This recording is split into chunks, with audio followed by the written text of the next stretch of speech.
We are super excited to introduce you to our February box. It looks a little bit different. Coming to you here in a few days, you will receive our February sample box. Our very first find is going to be from Baydre Chocolates. Just in time for Valentine's, this Oklahoma-shaped chocolate is just going to be absolutely sweet. Then we are super excited to introduce you to Trek Coffee Company. They're a local roaster, and you will be excited to try this Colombian coffee that you can serve up in our brand new Okie Joe mug. We hope you enjoy this find.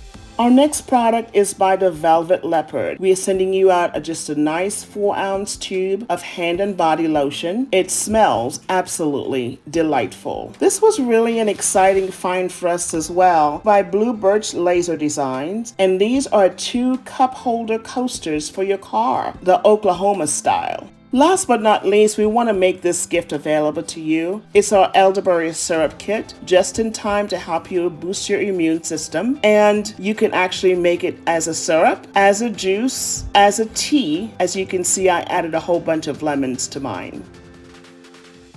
Thank you so much for supporting Sample Oklahoma.